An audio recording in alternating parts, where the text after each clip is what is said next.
பக்கோடா ஸ்ட்ரீட்டுக்கு போ, அங்கே ஷாப்பிங் பண்ணுறதுக்கு நிறைய கடைகள் இருக்கும் அப்படின்னு அனுப்பி வச்சாங்க என்னுடைய ஃப்ரெண்டு. பக்கோடா ஸ்ட்ரீட் எங்கே இருக்குன்னு ஒரு 4-5 பேர்கிட்ட கேட்டிருப்போம். ஐ டோனோ அப்படிங்கிற பதில் மட்டும்தான் வந்துச்சு. கடைசியில் ஒரு வழியாக தேடி திரிஞ்சு பக்கோடா ஸ்ட்ரீட்டை கண்டுபிடிச்சிட்டோம். அந்த ஸ்ட்ரீட்டுக்கு போகிற வழியில் அழகான ஒரு கோயில் இருந்துச்சு. எனக்கு அந்த கோயிலுக்கு பேர் என்னன்னு தெரியலை. நம்ம தமிழ்நாட்டில் கோயில்கள் எப்படி இருக்குமோ அந்த மாதிரியே ரொம்ப அழகாக இருந்துச்சு. கூடவே கூட்டமும் இருந்துச்சு. பக்கோடா ஸ்ட்ரீட்டுக்கு உள்ளே என்ட்ராகி பார்த்தா பேக் டு கன்னியாகுமரிங்கிற ஃபீலே வந்துட்டு, நம்ம கன்னியாகுமரி பீச்சில் எப்படி வரிசையாக கடைகள் போட்டிருப்பாங்களோ அந்த மாதிரியே ஐஸ்கிரீம் கடை, பேக்கு கடை, செருப்பு கடைன்னு வரிசையாக போட்டிருந்தாங்க. நம்ம ஊரில் கிடைக்காத பொருள் நமக்கு பிடிச்ச மாதிரி இருந்துச்சுன்னா மட்டும்தான் பர்ச்சேஸ் பண்ணணும் அப்படிங்கிறது தான் எங்களுடைய மைண்ட் செட். கால் போன போக்கில் நடந்துகிட்டே இருக்கும். சைனா டவுன் மெட்ரோ ஸ்டேஷன்லேருந்து நாங்கள் ஷாப்பிங்க்கு வந்திருக்கக்கூடிய இந்த ஸ்ட்ரீட் வரைக்கும் அதிகமான இடங்களில் சிவப்பு கலரில் தான் கண்ணுக்கு பளிச்சுன்னு தெரியுது. இந்த சிகப்பு தான் சைனீஸ் ரெட்டா. சைனாக்காரங்க அவங்களுடைய செலிப்ரேஷன், ஃபேஷன், ஆர்ட் எல்லாத்துலேயுமே இந்த வைப்ரண்ட் ஷேடான சைனீஸ் ரெட்டு தான் யூஸ் பண்ணுவாங்களாம். நாங்கள் போயிருந்த டைமில் தான் சைனீஸ் நியூ இயர் வருதுன்னு சொன்னாங்க. அந்த செலிப்ரேஷனுக்காக தான் நிறைய பொருட்கள் ரெட் கலரில் இருந்துச்சு. நிறைய சைனீஸ் ஃபேன்சி ஜுவல்லரி எல்லாமே வச்சுருந்தாங்க. அதுக்கப்புறம் அந்த கடையில் ஆயில் பேப்பர் அம்ப்ரெல்லா இருந்துச்சு. நம்ம ஊரில் சைனா கொடை, ஜப்பான் கொடைன்னு சொல்லுவோம்ல, அந்த கொடை தான். இந்த கொடையை பேம்பு ஆயில் பேப்பர்னால செஞ்சுருப்பாங்க. கொடையை ஓப்பன் பண்ணோன்னு ரொம்ப அழகாக இருந்துச்சு. கொடையுடைய சைட்ல எல்லாம் சுத்தி குஞ்சலமா தொங்க விட்டுருந்தாங்க. நானும் கொடைக்குள்ள வரேன், சைனா கொடையில இருந்து நம்மளும் போட்டோ எடுத்துக்கிடலான்னு சொல்லிட்டு 5-6 கிளிக் எடுத்தாச்சு. போட்டோ எடுத்துட்டு மறுபடியும் கொடையை எடுத்த இடத்துல வச்சாச்சு. நாங்கள் நடந்து போய்கிட்டே இருந்தோமா, எங்கள் கூடவே ஒரு கோழியும் நடந்து வந்துட்டே இருந்துச்சு. திடீர்னு கப்புன்னு ஒரு வாடை அடிச்சிச்சு. என்னடா இப்படி ஸ்மெல் அடிக்குன்னு பார்த்தா ஒரு கடையில் டூரியன் ஃப்ரூட் கட் பண்ணிட்டு இருந்தாங்க. குட்டி சைஸ் பலாப்பழம் போல இருக்கக்கூடிய இந்த பழத்தை நம்ம ஊரில் முள்நாரை அப்படின்னு சொல்லுவாங்க. சிங்கப்பூரில் ஃபேமஸான ஃப்ரூட்டில் இந்த ஃப்ரூட்டும் ஒன்று. பேக் பண்ணி கூட வச்சுருந்தாங்க சேலுக்கு. நீங்கள் யாராவது இந்த ஃப்ரூட் ட்ரை பண்ணியிருக்கீங்களா? நம்ம ஊரில் எது எடுத்தாலும் 10 ரூபா கடன் போட்டிருப்பாங்க. உள்ளே போய் பார்த்தா 20 ரூபா, 30 ரூபா, 40 ரூபான்னு தனித்தனி கவுண்டர் பிரித்து வச்சுருப்பாங்க. அதே மாதிரி சிங்கப்பூரில் $1 கடன் ஒன்று போட்டிருந்தாங்க.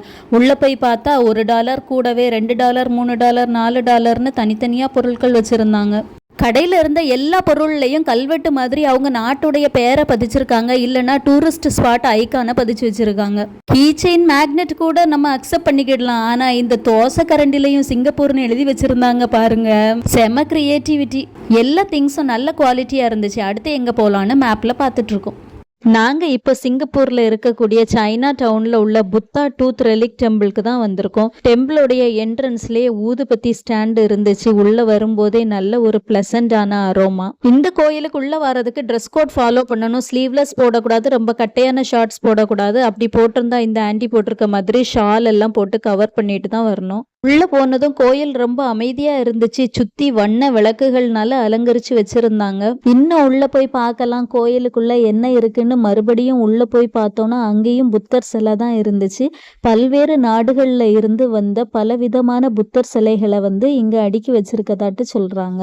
இங்கே உள்ள சைடு வால்லெல்லாம் பார்த்தீங்கன்னா ஃபுல்லுமே புத்தர் சிலையாக வச்சுருக்காங்க. சின்ன சைஸு, பெரிய சைஸுன்னு நிறைய புத்தர் சிலையை ரொம்ப க்யூட்டாக செவரில் அழகாக அடுக்கி வச்சுருந்தாங்க.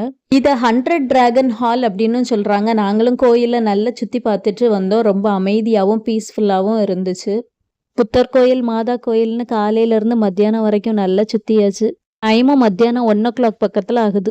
இன்னும் சைனா டவுன்லேயே தான் சுற்றிக்கிட்டே இருக்கும். ஸ்டில் ரோமிங் தேர். இன்னும் வெளியே போகலை. சைனா டவுன் காம்ப்ளெக்ஸ்னு ஒன்று இருந்துச்சு. உள்ளே போய் பார்த்தா நம்ம ஊரில் பஸ் ஸ்டாண்டில் கடை வச்சா எப்படி இருக்குமோ அந்த மாதிரி ஒரு செட்டப்பில் இருந்துச்சு. நிறைய பொருட்கள் அந்த கடைகளில் போட்டிருந்தாங்க. இதுக்கு மேலெல்லாம் நடக்க முடியாதுப்பா அப்படின்னு சொல்லிட்டு ஒரு ஆள் கிடச்ச இடத்துல அப்படியே தரையில் உட்காந்துட்டு, நானும் ஒரு கம்பி பக்கத்தில் அப்படியே ரெஸ்ட் எடுக்க மாதிரி சாஞ்சு நின்னேன். ஆனால் ஃபோட்டோ எடுக்க மாதிரி போஸ் கொடுத்தாச்சு.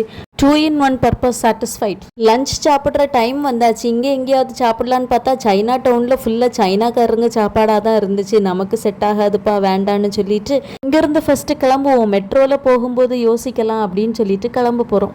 Going to metro station. ஸ்டெப்ஸில் போகிறோம்.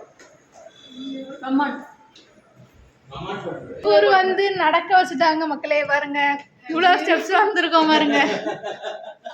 இப்படி புலம்பிட்டே நடந்து ஒரு வழியாக மெட்ரோ ஸ்டேஷனில் ஏறி எங்களுடைய ஹோட்டல் இருக்கக்கூடிய இடத்துக்கு வந்தாச்சு. சாம்பார் ரசத்தோட நம்ம இந்தியன் ஃபுட்டு கிடச்சிச்சு. ஹோட்டலில் சாப்பிட்றதுக்கு உட்காந்தாச்சு. காலையில இருந்தே ஊர் சுற்றினால எல்லோரும் பயங்கர டயர்ட் ஆயாச்சு. அதனால் ஹோட்டலில் போய் இனி ஒரு 2 to 3 hours ரெஸ்ட் எடுத்துகிட்டு அப்புறம் தான் ஈவினிங் உள்ள இடத்துக்கு கிளம்பணும்.